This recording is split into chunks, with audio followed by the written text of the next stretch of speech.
नमस्कार दोस्तों, मेरे YouTube चैनल पर आपका स्वागत है। आज की कहानी है भाभी, आपकी देवरानी को सही रास्ते पर लाने के लिए मुझे ये फैसला लेना ही पड़ेगा। तुम पर सिर्फ मेरा अधिकार है नमन, समझे तुम? मुस्कान चिल्ला कर बोली। मुस्कान, अधिकार अपने साथ बहुत से कर्तव्य भी लाते हैं, पर क्या तुमने वो निभाए? नहीं ना, फिर किस अधिकार की बात कर रही हो तुम? नमन दुखी स्वर में बोला। वही अधिकार जो एक पत्नी के होते हैं। शादी की है तुमसे, कोई भाग कर तो आई नहीं हूँ मैं, तो तुम पर अधिकार भी तो मेरा होगा ना? मुस्कान बोली। अच्छा, और पति के अधिकार का क्या?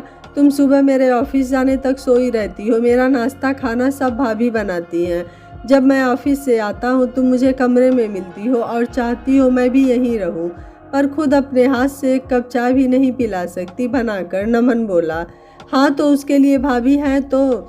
मेरे पापा ने इतना दहेज दिया, वो किस लिए? इसलिए ना कि उनकी बेटी को कोई काम न करना पड़े। मुस्कान गर्व से बोली। दहेज हमने नहीं मांगा, ये तुम खुद लाई हो और खुद ही इस्तेमाल करती हो। ये एसी, ये बड़ा फ्रिज, ये बड़ा टीवी और बाकी चीज़ें, ये सब तुम लाई हो, तुम ही इस्तेमाल करती हो। फिर किस बात का घमंड दिखाती हो? भाभी कोई नौकरानी नहीं है कि हमारे काम भी करे और मुझसे बात करने पर तुम उनसे झगड़ो भी, समझी तुम? नमन बोला। मुझे नहीं पसंद तुम्हारा उनसे बात करना। वैसे भी शादी के बाद इंसान की फर्स्ट प्रायोरिटी उसकी पत्नी होती है। मुस्कान बोली। होती होगी, पर उससे बाकी रिश्ते नहीं खत्म हो जाते। मेरा परिवार भी मेरी प्रायोरिटी है, जिसे मैं भूल तो नहीं सकता। नमन बोला तो मुस्कान मुंह छिपाकर लेट गई। यही हो रहा है पिछले 4 महीनों से नमन के घर में। दरअसल नमन के परिवार में उसके भैया भाभी और उनके 2 बच्चे हैं बस। माँ बाप का स्वर्गवास बहुत पहले हो गया था। उस वक्त नमन तो पढ़ता था, तब नमन और उसके भाई जतिन की बुआ ने सतिन की शादी सुधा से करवा दी थी, जिससे घर संभालने को कोई आ जाए। सुधा ने भी आते ही सारी जिम्मेदारी अपने ऊपर ले ली। वो नमन को अपने छोटे भाई जैसा स्नेह करती थी और नमन भी भाभी के स्नेह की शीतल छांव में माँ के प्यार सा अनुभव करता। धीरे धीरे सुधा के 2 बच्चे हो गए जो नमन की आंख का तारा थे। अब तक नमन भी पढ़ लिख कर नौकरी करने लगा था। शाम को जैसे ही नमन घर आता, दोनों बच्चे उसके साथ लगे रहते। कुछ दिनों बाद सुधा ने पति से नमन की शादी की बात की और जतिन ने सुधा को ही ये जिम्मेदारी सौंपी कि वो नमन के मन की थाह ले कि उसे कोई पसंद तो नहीं, क्योंकि नमन सुधा से हर बात कर लेता था जो वो जतिन से नहीं कर पाता था। सुधा के पूछने पर उसने मुस्कान का नाम लिया। बस फिर क्या था, चट मंगनी पट ब्याह हो गया और सुधा ने अपनी देवरानी का गृह प्रवेश बड़े ही प्यार से करवाया। अमीर पिता की इकलौती बेटी मुस्कान अपने साथ बहुत सा सामान लाई थी और ये बात घर में किसी को अच्छी नहीं लगी, क्योंकि उन्होंने तो फर्नीचर तक को मना कर दिया था। पर किसी ने भी मुस्कान को कुछ बोलना उचित न समझा। लेकिन नमन से रहा नहीं गया तो उसने पहली रात ही मुस्कान से इस बारे में बात की। पर मुस्कान का कहना था कि ये सब उसके पिता ने उसे दिया, तो किसी को क्या एतराज है भला। मुस्कान नमन पर अपना हक समझती थी। उसे नमन का भाभी और बच्चों से बात करना तक पसंद नहीं था। वो चाहती थी ऑफिस से आकर नमन सारा वक्त उसके साथ रहे बस, जबकि वो घर के कोई काम नहीं करना चाहती थी। इस बात को ले उसमें और नमन में कई बार बहस हुई। आज बात ज्यादा ही बढ़ गई, क्योंकि मुस्कान ने साफ बोल दिया, तुम पर सिर्फ मेरा हक है, तुम अपनी भाभी से बात मत किया करो। नमन, लो तुम्हारा नाश्ता और टिफिन। अगले दिन रोज की तरह सुधा ने नमन को नाश्ता और टिफिन देते हुए कहा, भाभी आज से अब मेरा खाना या नाश्ता नहीं बनाएंगी, ये मुस्कान की जिम्मेदारी है, वो उठाएगी। नमन मुस्कान को देखते हुए बोला। क्या हुआ, मुझसे कोई गलती हुई है? सुधा हैरानी से बोली। नहीं भाभी, आप मेरी माँ हो और माँ से क्या गलती होगी भला। पर अब जब मुस्कान आ गई तो मैं चाहता हूँ कि आपको थोड़ा आराम मिले। ये बोलकर मुस्कुराते हुए नमन निकल गया, पर पीछे सुधा और मुस्कान दोनों परेशान हो गए। सुधा नमन के व्यवहार से और मुस्कान काम करने को सोचकर। नमन, तुम्हारे और मुस्कान के बीच सब ठीक है ना? दोपहर में सुधा ने नमन से फोन करके पूछा। नहीं भाभी, पर सब ठीक हो सकता है अगर आप साथ दे मेरा तो। मुस्कान को पति से जुड़े रिश्तों की अहमियत समझानी बहुत ज़रूरी है, ये बोल नमन ने सुधा को अपनी योजना बताई।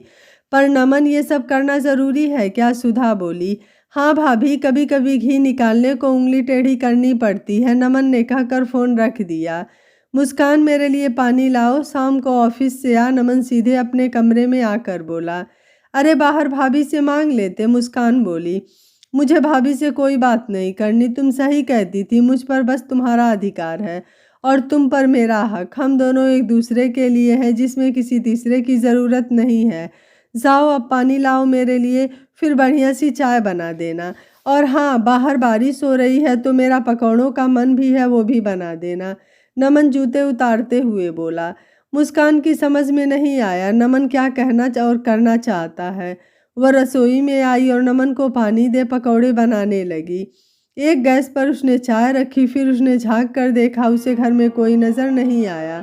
उसे बड़ी हैरानी हुई, इस वक्त तो भाभी रसोई में होती हैं। उसने सोचा। खैर जैसे तैसे वो चाय और पकौड़े ले नमन के पास पहुंची। नमन, आज घर में कोई दिखाई नहीं दे रहा, भाभी ने अभी तक खाना भी नहीं बनाया। मुस्कान कमरे में आकर बोली। हाँ, मैं तुम्हें बताना भूल गया, भैया भाभी और बच्चे बाहर खाना खाने गए हैं। जब मैं ऑफिस में आया था वो लोग निकल ही रहे थे। नमन चाय पीते हुए बोला। भैया भाभी बाहर गए और हमें पूछा भी नहीं, मुस्कान हैरानी से बोली। अरे हमें क्या मतलब अब उनसे, तुम तो हम दोनों के लिए बढ़िया सा खाना बनाओ, नमन पकौड़ों का पीस मुंह में रखते हुए बोला। मुस्कान को चाय और पकौड़ी बिल्कुल अच्छी नहीं लग रही थी। अच्छी तो नमन को भी नहीं लग रही थी, पर वो कुछ बोला नहीं। अगली सुबह नमन ने मुस्कान को जल्दी उठाकर उसका नाश्ता खाना बनाने को कहा। मुस्कान ने टाल मटोल करना चाहा, पर नमन ने यही कहा, मुझ पर सिर्फ तुम्हारा हक है ना, तो मैं किसी और का हाथ का खाना क्यों खाऊं। अब तो नमन हर समय मुस्कान से काम करवाता और सुधा और उसके बच्चों से मुस्कान के सामने बात भी नहीं करता। पर शाम को सुधा और बच्चे बाहर जाते तो वहाँ नमन उनसे अपने मन की बात कर लेता था। इधर मुस्कान परेशान हो गई। कहाँ जेठानी के हाथ का स्वादिष्ट खाना बैठे बिठाए खाने को मिलता था, कहाँ खुद के हाथ का बोरिंग खाना खाना पड़ रहा था। सुधा मज़े से बाहर घूमती और मुस्कान जा नहीं पाती, क्योंकि नमन को बाहर का खाना पसंद नहीं। यहाँ तक कि मुस्कान पीहर भी नहीं जा पाती, क्योंकि नमन हर बार यही कहता, हम दोनों काफ़ी हैं एक दूसरे के लिए, हमें किसी रिश्ते की ज़रूरत नहीं। अब तो मुस्कान को लगने लगा उसने अपने पैरों पर खुद कुल्हाड़ी मार ली, लेकिन वो नमन से कुछ कह भी नहीं सकती थी। धीरे धीरे उसने खुद सुधा और बच्चों से मिलना घुलना शुरू कर दिया। नमन घर आता तो मुस्कान जानबूझकर कमरे की जगह बैठक में बैठी मिलती, जिससे वो सबके साथ रहे। नमन और सुधा सब देख समझ रहे थे और दोनों आंखों आंखों में इशारे कर हंस देते। उन दोनों को उम्मीद थी बहुत जल्द मुस्कान को समझ आ जाएगा कि किसी व्यक्ति के लिए पति या पत्नी के साथ परिवार भी ज़रूरी है। एक दिन मुस्कान की तबीयत खराब हो गई और उसे बहुत तेज़ बुखार हो गया। सुबह जब नमन ने मुस्कान को नाश्ता बनाने के लिए उठाया तो देखा उसका बुखार से शरीर एकदम तप रहा था। नमन उसको डॉक्टर के पास लेकर गया और दवा दिला कर ले आया। डॉक्टर ने मुस्कान को आराम करने के लिए कहा था। नमन को डॉक्टर के पास से आया देखकर सुधा दौड़कर उसके पास आई और बोली, क्या हुआ नमन? भाभी, मुस्कान की तबीयत नहीं ठीक है, उसे बुखार है, लेकिन हमें आपके सहारे की कोई ज़रूरत नहीं है, हम एक दूसरे का ध्यान रख लेंगे। सुधा ने कहा। चुप नमन चुप, अब इसके अलावा एक शब्द भी नहीं बोलना। जब मुस्कान अच्छी हो जाएगी तब तुम लोग चाहो तो अलग रह लेना, लेकिन मुस्कान की तबीयत खराब होने में मैं उसकी देखभाल करूंगी। मुझसे मेरी छोटी बहन की देखभाल करने का तुम मुझसे हक नहीं छीन सकते। यह सुनकर मुस्कान की आंखों में आंसू आ गए और मुस्कान ने अपनी जेठानी से माफ़ी मांगते हुए कहा, भाभी मुझे माफ़ कर दीजिए, इसमें नमन की कोई गलती नहीं है, सारी गलती मेरी ही है। मैं ही नहीं चाहती थी कि नमन आपसे बात करें, मैं ही अपने पैसे के घमंड में परिवार के महत्व को भूल गई थी।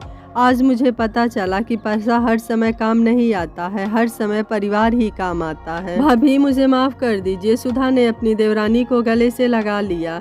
नमन भी आज अपनी पत्नी को परिवार की अहमियत समझते देख बहुत खुश था, क्योंकि वह अपने माँ जैसे भाभी माँ और पिता जैसे भाई से दूर नहीं रहना चाहता था। आपको नमन का फैसला कैसा लगा, आप मुझे अपनी राय कमेंट बॉक्स में ज़रूर दीजिएगा। वीडियो पसंद आया है तो वीडियो को लाइक शेयर एंड चैनल को सब्सक्राइब कर लीजिएगा। Thank you for watching. मिलते हैं अगली कहानी में।